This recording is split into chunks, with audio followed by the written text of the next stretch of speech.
What remains? Compline, the seventh office, hour or service of the day. The end of the day. Reflections from the Chancel. As Jesus celebrates his Last Supper and the disciples are thrown into confusion, he and we have a sense of what is left, what remains, then and now.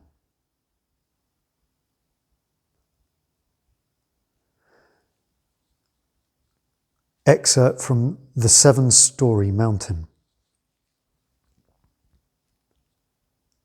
There is only one vocation, whether you teach or live in the cloister, or nurse the sick, whether you are in religion or out of it, married or single, no matter who you are, called to the summit of perfection, you are called to a deep interior life, perhaps even to mystical prayer, and to pass the fruits of your contemplation on to others. And if you cannot do so by word, then by example.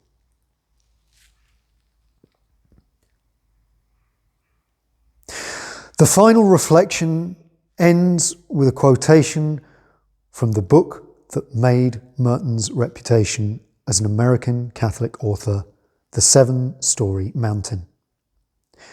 It tells the story of Merton's conversion to Roman Catholicism from his authorial perspective as a Trappist monk living in rural Kentucky.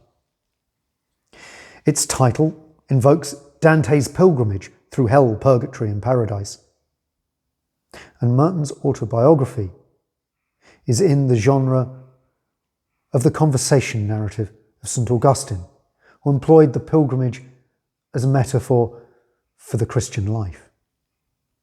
Similarly, Merton interpreted his life as a journey in which he had been graced and sustained, even when he had not fully realized it himself. Here are echoes with Evelyn Waugh's Brideshead revisited as a conversation story, as Charles Ryder, the novel's narrator, journeyed to belief from devotions to art to romance and to Christ. This mirrors Catholic teaching that God is truth, goodness and beauty.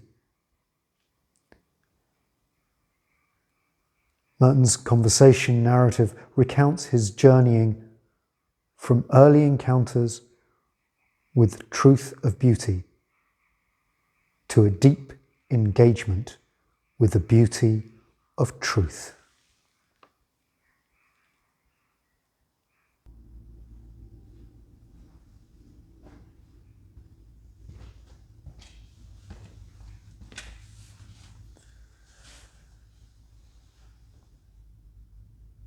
Jesus shares. What remains after something is shared is connection. That is what Jesus does. Leaves the connection. In our deep prayer through our journey, through our sacraments, through religious practices, even through art and our appreciation of beauty or music, we gain connection. And here we gain connection to that from which all comes, in which all are nourished. Through our dance, we become one with the music, and our call is to pass this music on in whatever way we can.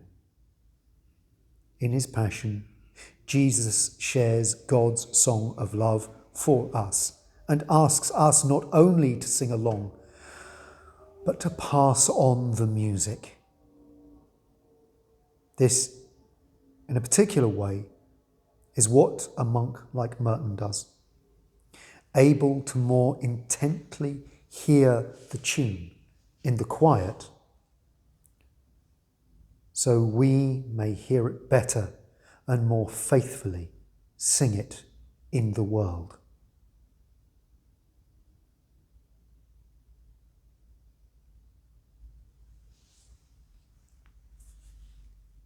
Another line from the prayer of St. Brendan.